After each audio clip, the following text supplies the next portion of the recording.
ಇವತ್ತು ದೇಶದ ಸಂಸತ್ತು ಲೋಕಸಭೆಯಲ್ಲಿ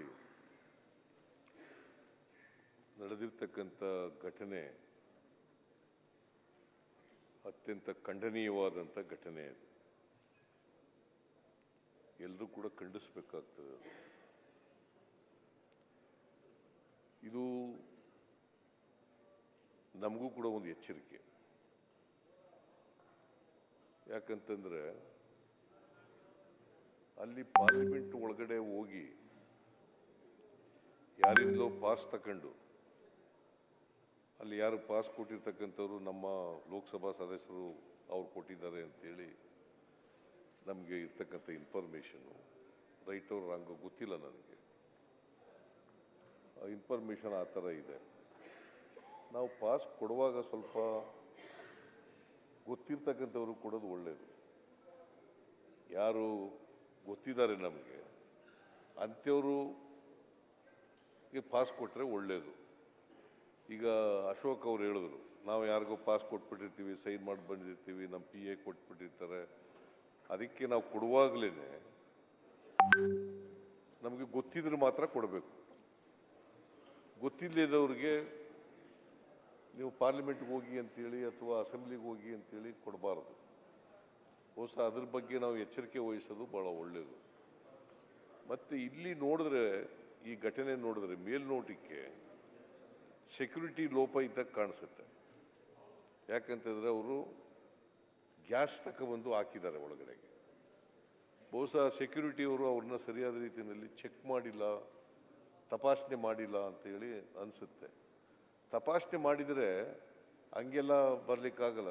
ಈಗ ನಾವೆಲ್ಲ ಅಸೆಂಬ್ಲಿಗೆ ಹೋದರೆ ಅಲ್ಲ, ಪಾರ್ಲಿಮೆಂಟ್ ನೋಡೋಕ್ಕೂ ನಾವು ಸೆಂಟ್ರಲ್ ಹಾಲ್ಗೆ ಹೋಗ್ಬೇಕು ಅಂತ ಅನ್ನೋದಾದರೆ ನಮ್ಮನ್ನೆಲ್ಲ ತಪಾಸಣೆ ಮಾಡ್ತಾರೆ.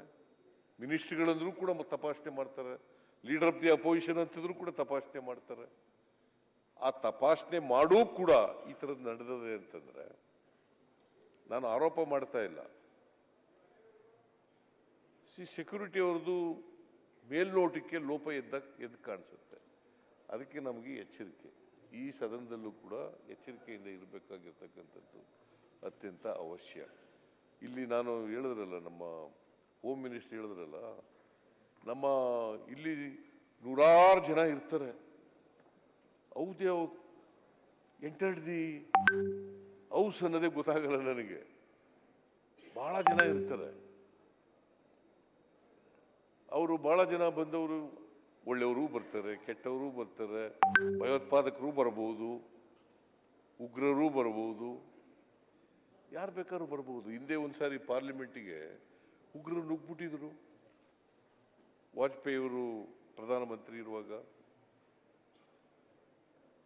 ಸೊ ಅದರಿಂದ ಇದು ಈ ಸ್ಥಳಗಳನ್ನು ಬಹಳ ಎಚ್ಚರಿಕೆಯಿಂದ ಕಾಯ್ಕೊಳ್ತಕ್ಕಂಥದ್ದು ಬಹಳ ಒಳ್ಳೆಯದು. ಅದರಿಂದ ನಾನು ಹೋಮ್ ಮಿನಿಸ್ಟ್ರಿಗೂ ಹೇಳ್ತೀನಿ, ಅವರು ಕೂಡ ಎಲ್ಲ ಪೊಲೀಸ್ ಬಂದೋಬಸ್ತ್ ಮಾಡ್ತಕ್ಕಂಥ ಕೆಲಸ ಮಾಡಬೇಕು. ಮತ್ತು ನೀವು ಕೂಡ ನಿಮ್ಮ ಸಿಬ್ಬಂದಿಯವರಿಗೆ ಎಲ್ರಿಗೂ ಕೂಡ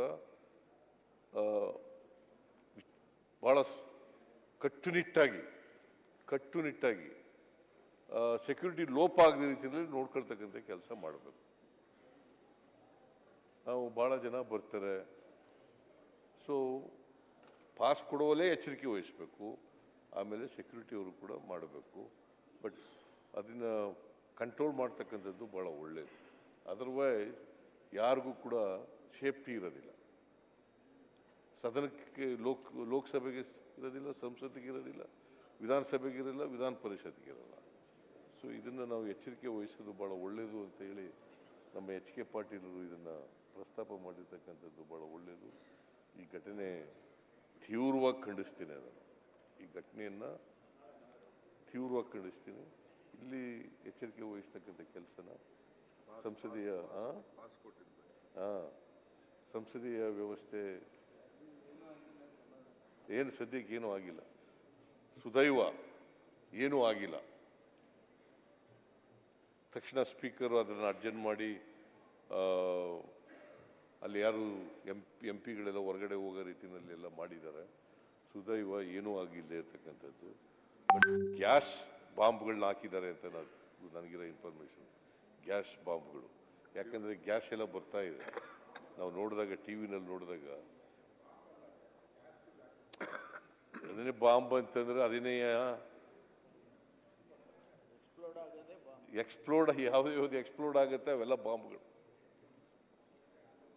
ಅದು ಗ್ಯಾಸ್ ಆಗ್ಬೋದು, ಟುಷ್ ಅನ್ನೋದಾಗ್ಬೋದು, ಸ್ಮೋಕ್ ಬಾಂಬ್, ಪಟಾಕಿಗಳಿಗೆಲ್ಲ ಬಾಂಬ್ ಅಂತ ಕರೆಯಲು ನಾವು ಬಾಂಬ್ ಪಟಾಕಿ ಅಂತ ಕರೀತಿರ್ಲಿಲ್ವ? ಅಟಮ್ ಬಾಂಬ್ ಅಂತ ಕರಿತಿದ್ದೀವಿ. ಅಟಮ್ ಬಾಂಬ್ ಅಂತೇಳಿ. ಅದರಿಂದ ಬಹಳ ಎಚ್ಚರಿಕೆ ವಹಿಸ್ತಕ್ಕಂಥದ್ದು ಬಹಳ ಒಳ್ಳೆಯದು. ನಾವೆಲ್ಲ ನಮ್ಮ ಸಿಬ್ಬಂದಿ ಇದ್ದಾರೆ, ಆ ಸಿಬ್ಬಂದಿಗೆ ಎಚ್ಚರಿಕೆ ವಹಿಸ್ತಕ್ಕಂಥ ಕೆಲಸನ ಮಾಡಬೇಕು. ಅವರಿಗೆ ಸರಿಯಾದಂಥ ಕಟ್ಟುನಿಟ್ಟಿನ ಸೂಚನೆಗಳನ್ನು ಕೊಡಬೇಕು. ನಾನು ಮತ್ತೊಮ್ಮೆ ಈ ಘಟನೆ ಖಂಡಿಸ್ತೇನೆ, ಮತ್ತು ಇದು ಮರುಕಳಿಸದೇ ಇರಲಿ ಅಂತೇಳಿ ಆಶಿಸ್ತೇನೆ. ಆ ರೀತಿಯಾದಂಥ ಸೆಕ್ಯೂರಿಟಿ ಭದ್ರತೆಯನ್ನು ಕೊಡ್ತಕ್ಕಂಥ ಕೆಲಸವನ್ನು ಮಾಡಬೇಕು ಅಂತೇಳಿ ನಾನು ನಿಮ್ಮಲ್ಲಿ ಮನವಿಯನ್ನು ಮಾಡಲಿಕ್ಕೆ ಬಯಸ್ತೇನೆ.